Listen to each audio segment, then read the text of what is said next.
dans sa dispensation. La grâce est donnée à tout le monde. Donc quand on vient à l'église, aujourd'hui dans la dispensation de la grâce, il n'y a pas une personne particulière à qui Dieu fait grâce et puis une autre personne à qui Dieu ne fait pas grâce. Donc nous tous qui sommes là, nous sommes tous bénéficiants de la grâce de Dieu. Il y a d'autres qui viennent à l'église, et la sœur là, Dieu est trop avec elle. Non, pendant que tu es en train de dire que Dieu est trop avec elle là, le même Dieu là, il est aussi avec toi. C'est parce que tes yeux sont trop sur la sœur que tu n'es pas en train de voir que celui qui lui fait grâce est aussi le Dieu qui est sur ta vie pour te faire grâce. Donc au lieu de t'occuper de la sœur, occupe-toi de ton intimité avec Dieu qui lui aussi est disponible à te faire grâce pour que toi aussi tu avances. Aujourd'hui, il y a d'autres qui sont frustrés parce qu'une sœur est en train de rendre témoignage. Et jusqu'à quand mon tour? Jusqu'à quand? Et les autres sont en train d'avoir leur concours. Arrête de t'occuper des autres. Mais prends le soin aussi de regarder toi aussi le Dieu là. Il est capable de faire quelque chose pour toi. Dieu t'a fait grâce. Dans l'argent, il ne faut pas regarder celui qui a 30 millions. Il faut regarder ce qu'il t'a donné. Puis il faut croire qu'il est capable de te faire grâce pour dépasser celui qui a 30 millions. C'est pourquoi ceux qui sont en train de partir vite, il ne faut pas les regarder. Parce que la grâce ne marche pas sur les normes humaines. La grâce peut te faire dépasser en une fraction de seconde tous ceux qui sont allés avant toi.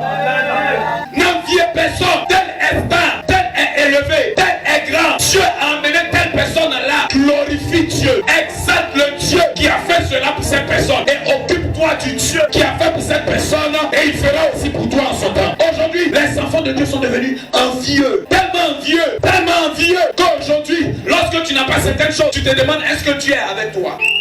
Aujourd'hui on prêche, quand on prêche, on dit certaines choses. Toi tu es sûr que Dieu est avec toi. Toi tu es un homme de Dieu, tu es sûr que Dieu est avec toi et puis tu marches. Dieu est avec toi et puis tu es encore en train de prier dans des endroits qui sont petits, dans des endroits qui ne respirent pas la gloire. Tu es sûr que Dieu est avec toi. Et ma fille, si c'était ça le standard de Dieu, c'est que nous tous on a péché. Parce que dis-moi, celui qui est au village, dans le campement, lui n'a pas la grâce de Dieu. Parce qu'il n'est pas dans une église climatisée. La grâce de Dieu n'est pas sur lui. Il n'est pas pasteur, il n'est pas choisi de Dieu. Peut-être même que lui, il est plus élevé que celui que tu considères en vie.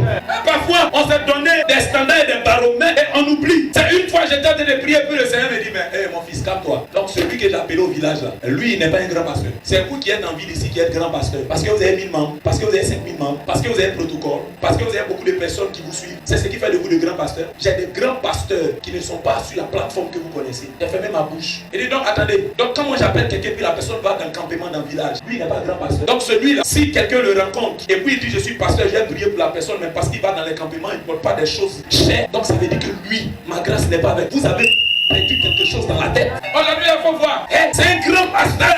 Pourquoi? Parce que tu es en ville et qu'il est dans une grosse voiture, il est dans une grosse cylindrée. Non, Dieu ne regarde pas ça pour déterminer. Dieu ne regarde pas ça. Dis à quelqu'un, sortons du moule pareil qu'on est en train de nous mettre dedans. La grâce de Dieu ne fonctionne pas avec ça. La grâce de Dieu, c'est pour nous tous. Petit, grand, c'est pour tout le monde. Il faut savoir ça, bien aimé. Il faut savoir ça. Donc toi, tu as rencontré un pasteur parce qu'il est au campement, tu as dit, petit pasteur, par rapport à pas Roger qui est en ville, qui prie pour toi. Que Dieu te mette au pas. On estime les grands par rapport à un certain nombre de choses. Il n'y a pas de souci à cela. Mais bien aimé, c'est pas parce que quelqu'un est au campement que c'est un petit pasteur. Il faut te méfier s'il a la grâce de Dieu sur lui au campement là-bas. Il risque de prendre une balle perdue qui ne va pas t'arranger. Aujourd'hui, il y a d'autres qui regardent. Oh, il n'y a même pas église. Dans la Bible, vous pensez que tous les prophètes avaient église. Et tous ils avaient église. Dites-moi, Paul, le plus grand des apôtres, a bâti combien d'églises? Il en a construit combien? Je vous ai dit, la chose la plus importante, ce n'est pas le nombre d'édifices, c'est le nombre de vies qui sont bâties en Jésus. Ça ne sert à rien de se retrouver dans une cathédrale et puis nos vies ne sont pas bâties par la parole de Dieu, ne sont pas bâties par la grâce de Dieu, ne sont pas construites dans les principes fondamentaux de Dieu. Ça ne sert à rien. Quand j'ai ta fille, elle est belle, c'est une grâce. La beauté, c'est une grâce. C'est pas ta mérite, c'est pas qu'il s'est fabriqué. C'est Dieu qui lui a fait grâce de venir avec sa beauté, de venir avec sa prestance, de venir avec sa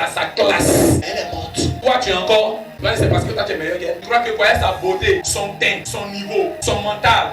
C'est n'importe qui est derrière. Mais ça va pas quelque part. Tiens, quelqu'un compte sur la grâce de Dieu.